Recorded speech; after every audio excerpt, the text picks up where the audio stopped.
So this week's Torah portion is called Parshat Bo.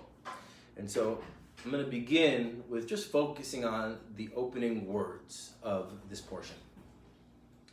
The words are Bo el Paro, come to Pharaoh. This is how it begins. This is how our portion asks us to approach our discomfort, our pain, and our suffering. We've been through and experienced much oppression. The biblical plagues conclude tonight with the final three: locusts, darkness, the slaying of the firstborn. This is the final stage, the final confrontation. God demonstrating power. Egyptians consumed by plagues. Israelites watching in wonder. And us, the onlookers, peering into this seminal story, then embodying it as a spiritual and ritual practice, celebrating the birth of the Israelite people, commanded to tell the story. Our portion guides us in how to confront our pharaohs with 3 steps. The first is to remember our story. The second is to then tell it, to put words to our memories. And the third, to ask any and all questions that arise. Our text says, now the Eternal says to Moses, Pharaoh will not heed you in order that my marvels may be multiplied in the land of Egypt. Moses and Aaron has performed all these marvels before Pharaoh, but the Eternal had stiffened the heart of Pharaoh so that he would not let the Israelites go from his land. This is this brief summary that's been repeated multiple times, but now found again in our portion right here.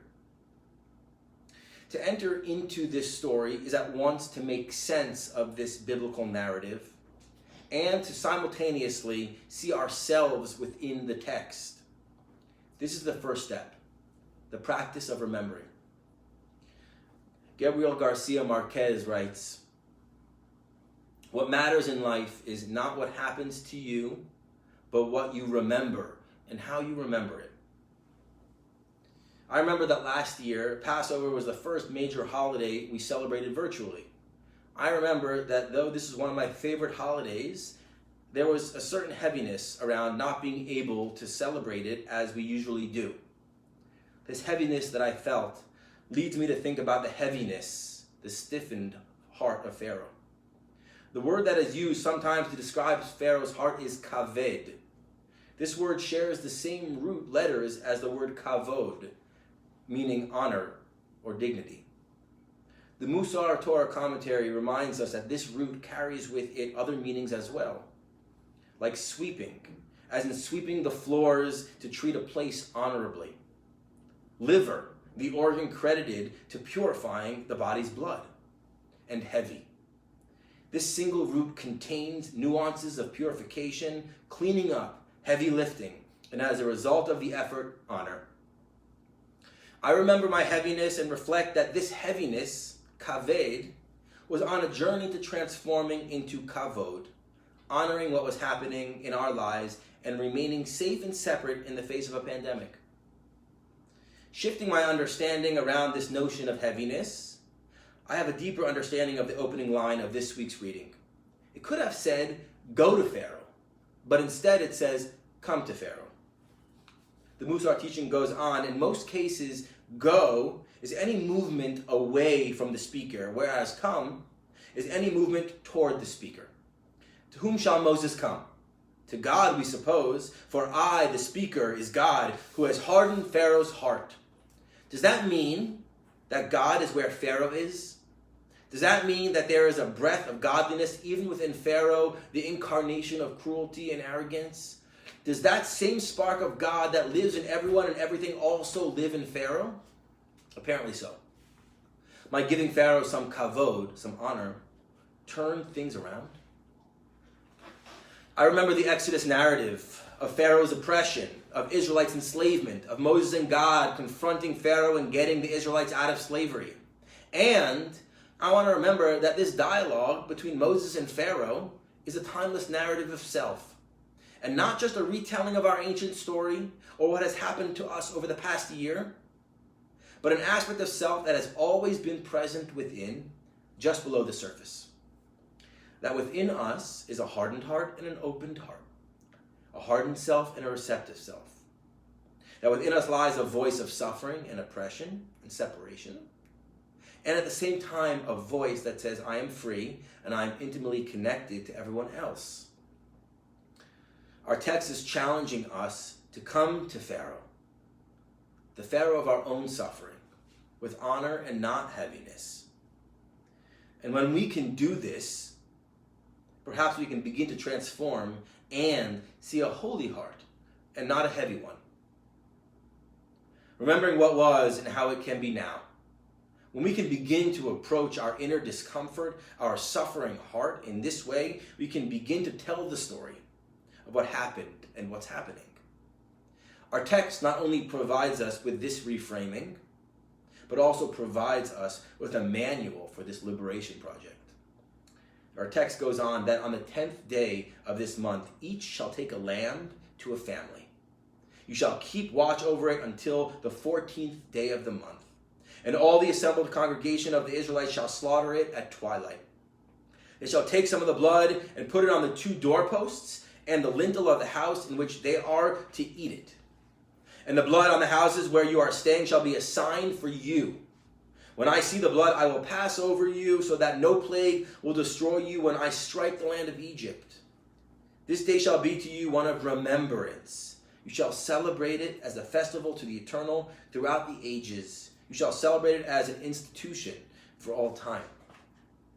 This Passover ritual is also a powerful, transformative, heart-centered practice that can guide us towards our own personal liberation. Our text teaches us to take a lamb, a sacred symbol in Egypt, and bring it into our homes. Take the God of your oppressor and bring it close to you. Take your great fear and don't push it away anymore, but bring it close and breathe with it for 4 days. Rabbi David Ingber teaches us, what is Moses doing? Before you leave Egypt, you have to sit in this house with this lamb, this God, in a place of radical uncertainty, in a place you can handle, in order to see your pattern close enough. And then you slaughter this God, this idol, this way of being. And you will then walk through this thing you fear the most, and it will bring you to a new place. The art of Exodus is the art of being able to handle the discomfort, the disequilibrium. This is biblical medicine for dealing with suffering. For the Israelites, this was to slaughter the lamb, to take its blood, its life force, smear it on the doorway, and walk through it. For the Israelites, this was the pathway to liberation. For us today, we take this story, this Paschal Lamb ritual, encased in an Exodus narrative, and we talk about it. And this remembering, this talk therapy, becomes the basis for the Passover Seder. Now, Passover is still a little while away, and this gives us the opportunity to think about the many ways we can approach this holiday. We can begin by asking ourselves, what is our relationship with our heart on the spectrum of heaviness to wholeness to holiness? What are we ready to do now? Perhaps we're only prepared to remember the biblical account of the Exodus narrative. Perhaps we're ready to talk about it. Maybe we are ready to peer into the deeper offering of the story and start to ask ourselves the difficult questions about our own inner pharaohs that keep us enslaved. That night, as all of the Israelites were gathered in their homes, bags packed, sandals on their feet, lamb consumed, blood on their doorposts, every firstborn in Egypt was slaughtered. And there shall be a loud cry in the land of Egypt, such as has never been heard and will never be heard again. Pharaoh says, "Up, depart from among my people, you and your Israelites with you. Go worship the Eternal as you said. Take also all your flock and all of your herds as you said, and be gone. And may you bring a blessing upon me also." Pharaoh no longer in control. Our Pharaoh mind no longer in control. Then asks us to pray for it. That loud cry, that tza'akah, once heard from the Israelites in the beginning of the narrative under heavy oppression and suffering, now morphs into the cry of the oppressors. The hardened heart once in control, now cries out for help. The tide has turned, and the hardened heart has softened. The heavy heart now remembers it is holy. Bo el paro, come to Pharaoh. Pharaoh has been confronted, challenged, and integrated. So as I share these reflections with you, I too am very much in the process of doing this work. I do not have the answers, but I am seeking out the questions. And this for me is the bedrock of the Exodus narrative, the Passover holiday, ritual, spiritual practice. The Exodus story challenges me to ask these difficult questions of myself and of my tradition.